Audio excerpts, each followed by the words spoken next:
Hey everyone, it's Jenna from Cruise Blog, and today I'm sharing the 5 signs that your cruise shore excursion is a bad idea. Let's get started.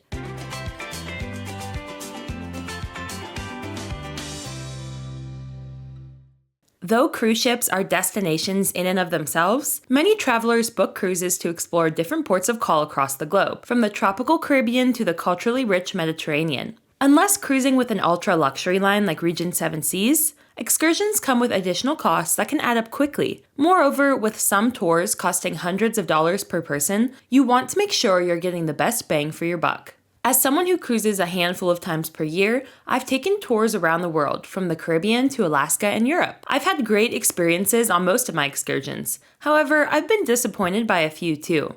When booking excursions, you can reserve directly through your cruise line for convenience or turn to third-party operators for more variety and typically lower prices. Regardless of how you book, you want to carefully evaluate your options before making a decision. Here are 5 signs your chosen excursion is a bad idea. The first sign are expensive beach transfers with nothing included. The Bahamas and Caribbean are full of stunning beaches. Cruisers, however, should be wary of expensive beach transfers that often come with little to no added value, particularly through cruise lines. For example, on my upcoming cruise on board Icon of the Seas, Royal Caribbean charges $79 per adult for transfers to Magens Bay Beach. Not only is that pricey for a shared shuttle, but it doesn't include anything once there, including lounge chairs, umbrellas, or food. Instead, a way to have more flexibility and save money would be to take a taxi from the cruise port, which runs roughly $30 per person round trip. Once at the beach, you can enjoy way more than the 2.5 hours allotted by Royal Caribbean, soaking up the tropical sun, white sand beach, and turquoise waters.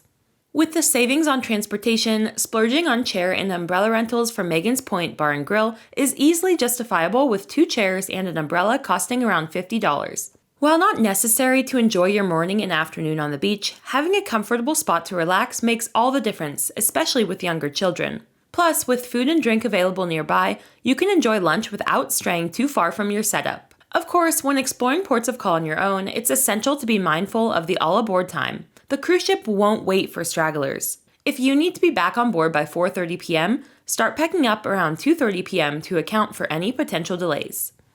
The next sign your shore excursion is a bad idea is if it has more time spent traveling to the destination than being there. Sometimes excursions with long transportation times are unavoidable, such as if you want to visit Rome and are docked in Civitavecchia, or Paris if your ship is in Le Havre. In some ports, however, you can choose closer attractions that offer memorable experiences without the hassle of lengthy travel. A few years ago, for example, I went on Royal Caribbean's Discover Curaçao tour. Though I enjoyed the overview of the island, I wish I had chosen one highlight to see instead of visiting many things in one day. Most of the day was spent on a bus and trying to listen to our guide amongst the chatter of large groups. Additionally, instead of visiting Walt Disney World while docked in Port Canaveral, consider exploring the Kennedy Space Center. With Disney being about an hour from the cruise port, you won't have as much time to soak up the magic of the parks as you might think. Next up is poor communication from the tour company. If you book with a third party and don't receive clear meeting instructions, it can lead to confusion and frustration on the day of your tour. Not only that, but poor communication can make it difficult to know what to expect in terms of timing, amenities, and potential cancellations. Before booking, confirm your tour details with the provider. If you have a bad feeling about the legitimacy of the company, trust your gut. A reliable tour operator will prioritize transparency and customer satisfaction. They won't leave you in the dark. The fourth sign that your shore excursion is a bad idea is if you can't find any reviews. Don't wait until the day you dock in port to find a tour. Though many ports, namely in the Bahamas and Caribbean, will have a slew of people willing to take you on an island tour, you won't have time to conduct research and read reviews. By planning in advance, you can find reputable tour companies and read reviews from previous travelers, allowing you to compare options and understand what each tour offers. It's a huge red flag if you cannot find any reviews or if the company has consistently negative feedback, as this could indicate safety concerns or unreliable service. Even if you are booking through your cruise line, you can often read reviews from past sailors. When booking excursions offered by Carnival, for example, they list the overall star rating and how many cruisers have rated each tour. And finally, the last sign that your shore excursion is a bad idea is if there is no refund policy. One advantage of booking excursions through your cruise line is that if you cannot dock, whether it's because of inclement weather, political unrest, or a technical issue, you will receive a full refund.